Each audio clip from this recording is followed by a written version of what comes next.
Ayon sa aking mga na-interview na sina Enzo Lopez, Lawrence Maury, Carlo Nazario at Happy Maghirang, ang mga babae daw na nasusuot ng maiksi at masikip na damit ay malalandi.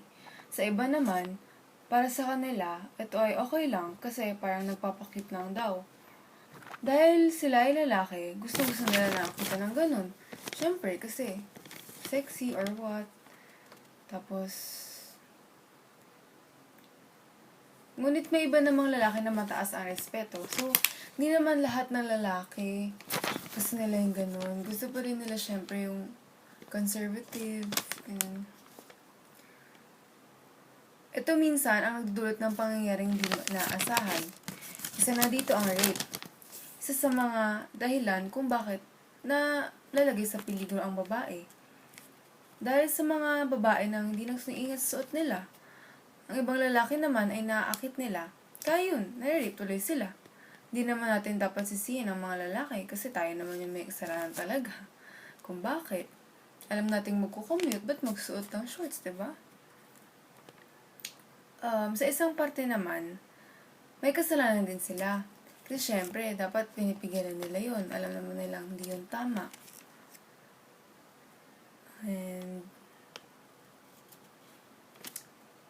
minsan, ang mga babae, nare-rape, tinatapon na lang sa ilog, o di naman kaya pinapatay na lang, tapos iniiwan sa isang madilim na lugar, tapos iniiwan doon, nakahubad, tapos yun na, kung sino-sino lalaki na binaboy sila. Nakakalungkot mang isipin, pero ganito na talaga nangyayari sa atin ngayon. Meron nga babae, nirape siya sa harap ng boyfriend niya. Di ba nakakatakot yun? Kung sa boyfriend nga niya, kung may tao nga kaya niyang gawin, what more kung kayong dalawa na lang mag-isa nun. Tapos ganun pa yung suot mo, diba? Kaya dapat ang babae nag-iingat. Hindi dapat papakita na masyadong balat. Para sa akin naman, okay lang naman magsuot ng maiksi. Basta di ka lalabas ng bahay niyo. Siyempre, sa bahay ka lang kasi wala namang mga ano sa'yo dun. Okay lang din magsuot ng shorts kasi nga, diba, fashion. Yung iba, kaso naman yung iba, sobrang iikli. I mean, dapat tignan nyo din kung maganda ba tignan or kung marirespeto pa ba kayo ng tao pag nakita nila na gano'n yung suot nyo. Ang fashion kasi para sa mga babae, di pwede mawala yun eh. Kasi syempre, yung trend, di nyo dapat kailangan sundin. Kundi wala, di ka na in.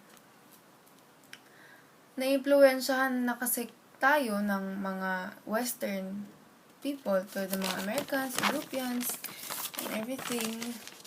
Kaya siguro marami na sa atin ganun madamit. Sa mga idol natin, sila Taylor Swift. Yun, sa kanila kasi, the shorter the better. Eh dito sa atin, baliktad. Diba kapag yung maliliit yung suot natin, I mean, maikli, yung lola natin sabihin, ba't ganyan, diba? Nagreklamo sila. Siyempre, kasi, ganun ako kasi lumaki kasi ako sa isang conservative family. Kaya di ako masyadong natatamaan sa ganito. Pero I know yung feeling na mabastos and everything. Ayoko kasi ng nababastos ng mga tricycle driver, jeepney driver, o kung ano-ano man na makakita sa akin na lalaki na ganun yung suot ko. Very inviting kasi yung mga short shorts, short skirts, diba? And dapat maisip natin yung relihiyon natin. Respetuhin natin ang sarili nating katawan at takpan ang dapat takpan. Kasi syempre yung we are made with God's own image and likeness. So, dapat respetuhin natin. Huwag natin ipakita kung sino-sino. And dapat, yun nga, huwag masyadong magsuot ng maikli or masisikip. Yung halos kita na yung kalwa mo or what. Ano na lang kaya sasabihin ng ibang reliyon, diba? Diba nga, makikita natin yung mga iglesia, long palda, tapos mga dress na sobrang haba.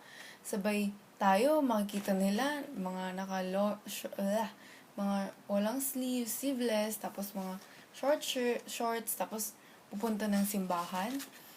Oo, 'di ba, fashion 'yun, naiintindihan namin 'yun. Pero 'di ba, hindi naman tayo pumunta ng simbahan para pumorma. Nandun naman tayo para sa Panginoon, para magpasalamat sa mga blessings na natatanggap natin. And dapat mas maging maingat tayo sa pinipiling damit natin. Kasi minsan ang tao doon binabase kung malandi ba, maarte, or minsan naman kapag maayos naman yung suot natin, mas okay kasi mas respetado tayo, parang alam nila na hindi dapat to binabastos na ganito. At mas decente tignan ang babae kasi syempre, yun nga, hindi naman kailangan magpakita ng balat para maging maganda. Tas ayun, ang fashion naman, dapat pinag-iisipan natin at hindi basta-basta sinusunod. What if naging fashion natin yung mga bikini, tapos punta ka ng mall? Hindi naman natin pwedeng sundin yun kasi meron tayong dignity na inaalagaan.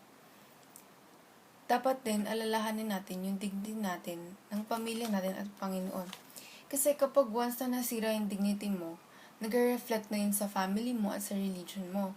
Kasi parang sinasabi nila na dito naturuan ng maayos, dito nahihiya, ganun, dito nuruan ng magulang. So parang nasisisi pa yung magulang natin na hindi tayo naturuan.